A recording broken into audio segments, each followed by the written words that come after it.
इसी बीच एक बड़ी खबर आपको बता दें कि पाकिस्तान में जहां मतगणना इस वक्त जारी है, इमरान खान की पीटीआई पार्टी जो है वो इस वक्त सबसे आगे है, जबकि दूसरे नंबर पर नवाज शरीफ की पार्टी पीएमएल-एन बनी हुई है और तीसरे नंबर पर बिलावल भुट्टो की पीपीपी पार्टी तीसरे नंबर पर चल रही है। तो पाकिस्तान में गठबंधन की सरकार की संभावनाएं अब साफ तौर पर दिख रही हैं, क्योंकि बहुमत का जो आंकड़ा है वो 137 है और फिलहाल वहां तक कोई भी पहुंचता हुआ नहीं दिख रहा है। और वहीं आपको बता दें कि पीएमएल-एन नेता शहबाज शरीफ ने बड़ा आरोप लगाया है और उन्होंने मतगणना में गड़बड़ी का आरोप लगाया है। 272 में से 270 सीटों के रुझान जो हैं वो इस वक्त सामने आ चुके हैं और इमरान खान की पार्टी इस वक्त सबसे बड़ी पार्टी बनकर उभरी है।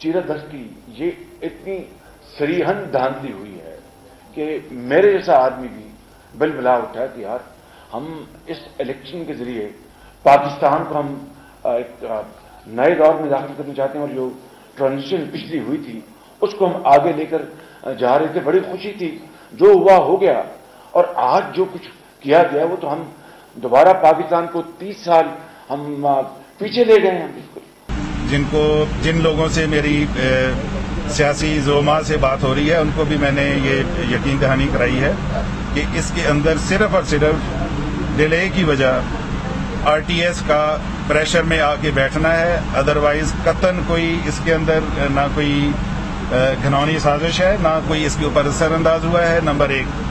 नंबर 2, मैं आपके तवज्जुह से फिर कहना चाहता हूँ ये तमाम रिजल्ट्स जो हमारी कौम मुलाजा कर रही है ये आप लोगों के रिजल्ट्स हैं, ये यकीनन अपनी जगह पे दुरुस्त होंगे, हम उनके बारे में बहस नहीं कर रहे हैं, लेकिन ये इलेक्शन कमीशन के रिजल्ट नहीं हैं। और अब बात कारगिल विजय दिवस की। आज देश भर में कारगिल दिवस मनाया जा रहा है। 1999 में देश के जवानों ने अपनी जान की कुर्बानी देकर यह विजय हासिल की थी।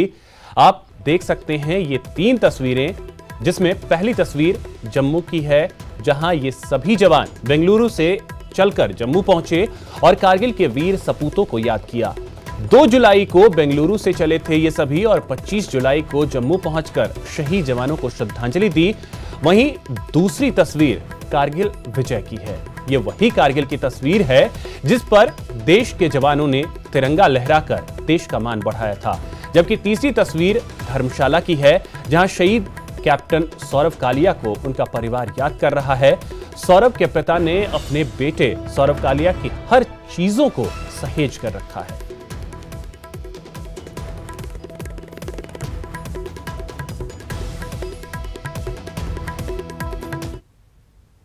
एक बार फिर 3 बच्चियां भुखमरी की भेंट चढ़ गईं और इस बार ये हादसा देश के दूर दराज इलाके में नहीं बल्कि राजधानी दिल्ली में हुआ है। जी हां, भुखमरी से हुई मौत का यह मामला दिल्ली के मंडावली इलाके का है। देखिए रिपोर्ट। अगर खाना मिल जाता तो बच जाती बेटियां। दिल्ली में दाने दाने की मोहताज बेटियों की मौत। मंडावली में भुखमरी की बलि चढ़ी 3 सगी बहनें।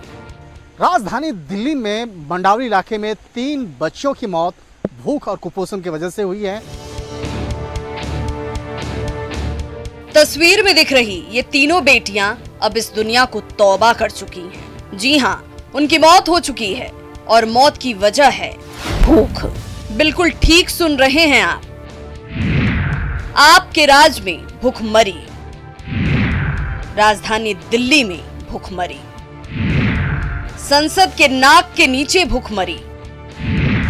उप मुख्यमंत्री के विधानसभा क्षेत्र में भुखमरी। ये भुखमरी तब सामने आई है जब केंद्र सरकार का दावा है कि देश विकास कर रहा है, राज्य सरकार का दावा है कि प्रदेश विकास कर रहा है, लेकिन बेटियां मर रही हैं, वो भी भूख से।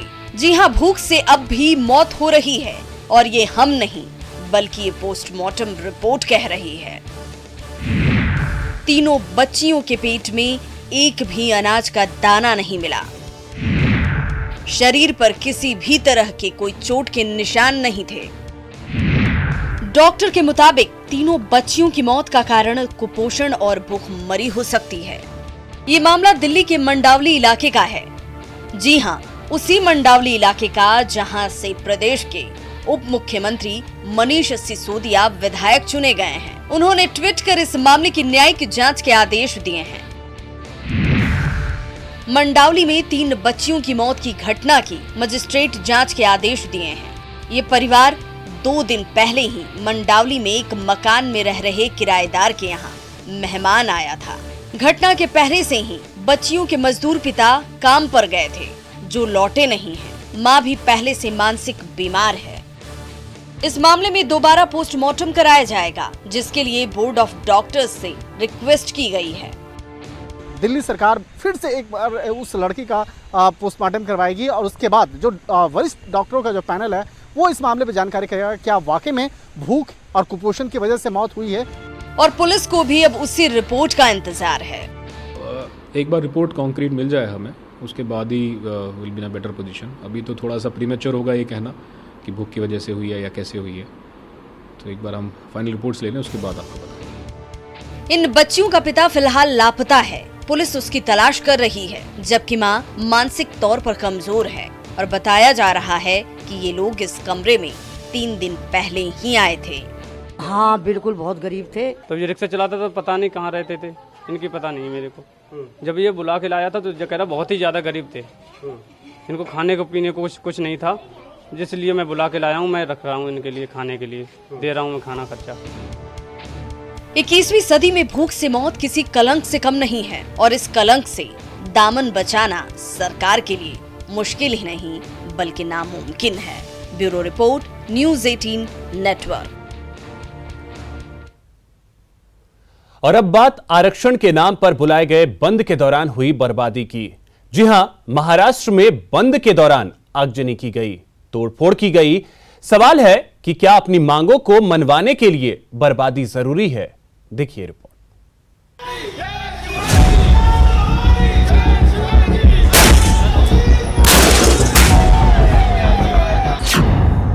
सरकारी बसों पर पत्थरबाजी और आगजनी। ठाणे में रोकी गई लोकल ट्रेन की रफ्तार। सेंट्रल रेलवे आंशिक रूप से बंद करना पड़ा। हंगामे के साथ हाईवे पर चक्का जाम। सायन पनवेल हाईवे पर भी एक वाहन को आग लगा दी गई। पुणे गोवा के हाईवे को जोड़ने वाली सायन पनवेल रोड से आंदोलनकारियों को हटाने के लिए पुलिस को लाठीचार्ज तक करना पड़ा। बोरीवली में पुलिस ने कुछ प्रदर्शनकारियों को हिरासत में लिया। मानखुर्द इलाके में बस नंबर 517 को मराठा आंदोलनकारियों ने रोककर आग लगा दी। नवी मुंबई में पुलिस ने की हवाई फायरिंग। मतलब साफ है कि आरक्षण की आड़ में जमकर मराठा ताकत दिखाई गई, गुंडागर्दी की गई, सरकारी संपत्ति को नुकसान पहुंचाया गया, घर से निकले लोगों को डराया धमकाया गया। दिन भर हंगामा मचाने के बाद फिर शाम को मराठा क्रांति मोर्चा ने बंद वापसी का ऐलान किया। मुंबई के अंदर हम लोगों ने जो बंद का ऐलान किया था वो हम लोग अभी वापस ले रहे हैं। ये सिर्फ मुंबई के लिए सीमित है। मुंबई का ऐलान था, मुंबई ने पीछे ले लिया। बंद वापसी का ऐलान तो हुआ, लेकिन इससे भी सड़क पर जारी कोहराम नहीं थमा। कोलंबोली में पिछले कई घंटे से हाईवे जाम है। पथराव के बाद पुलिस ने हवा में गोलियां चलाई और प्रदर्शनकारियों को तितर बितर किया।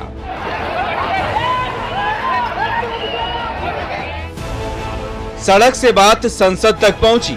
लोकसभा में एनसीपी सांसद सुप्रिया सुले ने मराठा समुदाय के आंदोलन का मुद्दा उठाया तो बाहर केंद्रीय मंत्री रामदास अठावले ने भी आरक्षण का समर्थन किया।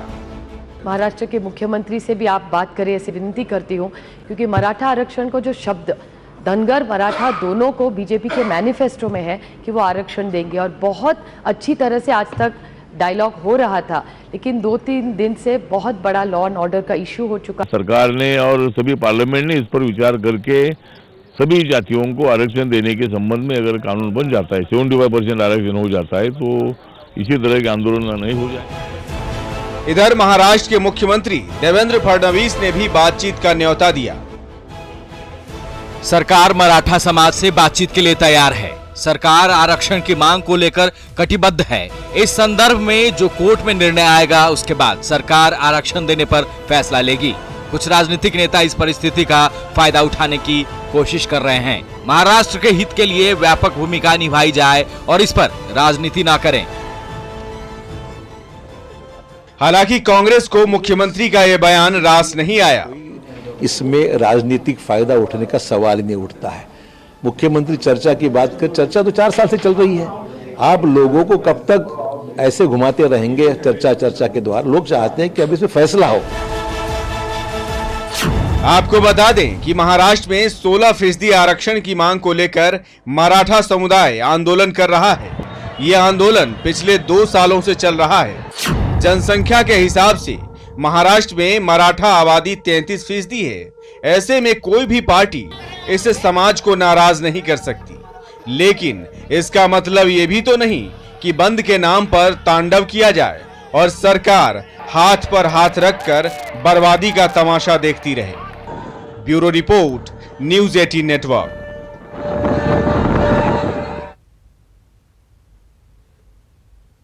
कांग्रेस अध्यक्ष राहुल गांधी पीएम उम्मीदवार पद का त्याग कर सकते हैं। सूत्रों के हवाले से खबर है कि पीएम मोदी को हटाने के लिए कांग्रेस ममता या मायावती को प्रधानमंत्री उम्मीदवार के तौर पर स्वीकार कर सकती है।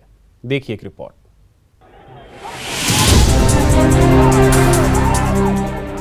खबर सूत्रों के हवाले से है, लेकिन संकेत सॉलिड है।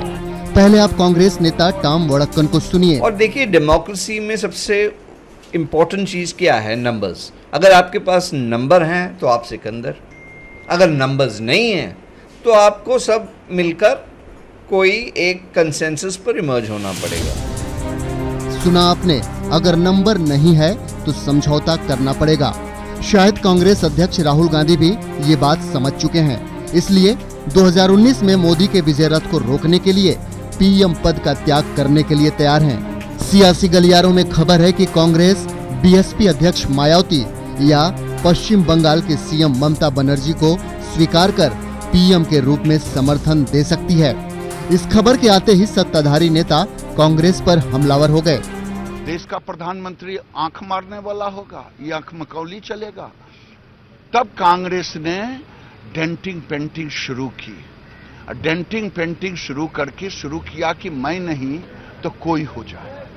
उनको किसने प्रपोज किया कि तुम प्राइम मिनिस्टर हो जाओ, और उसको ये कहना कि मैं त्याग करने के लिए तैयार हूँ। एक हास्यास्पद चरित्र बन गई है और शक्ल बन गई है राहुल गांधी की। मायावती जी का बयान आया था कि हमको एक मजबूत नहीं मजबूर सरकार चाहिए।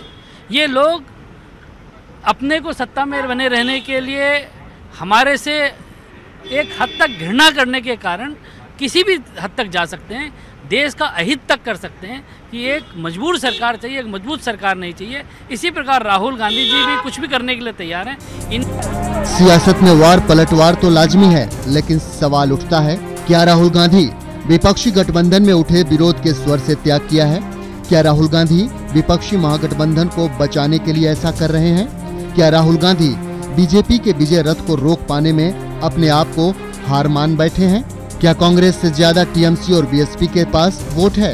ये सवाल इसलिए क्योंकि सीडब्ल्यूसी की मीटिंग में सर्वसम्मति से महागठबंधन की कमान राहुल को सौंपने की बात कही गई थी, जिसके बाद आरजेडी नेता तेजस्वी यादव ने कहा कि राहुल गांधी अकेले पीएम पद की दौड़ में नहीं है, सभी विपक्षी दल मिलकर तय करेंगे।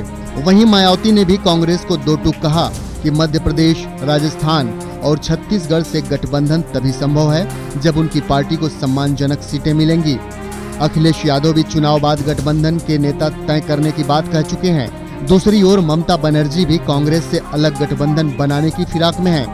ऐसे में राहुल गांधी का फैसला शायद अपने खोते जनाधार और सियासत में बने रहने के लिए लिया हो, जो त्याग कम सरेंडर ज्यादा दिखाई दे रहा है। Bureau report, news 18 network. PM Modi Africa में बोले, बिजनेस फोरम में चुटकुला सुनाया जिसका असर चीन तक होने की संभावना है। देखिए एक रिपोर्ट।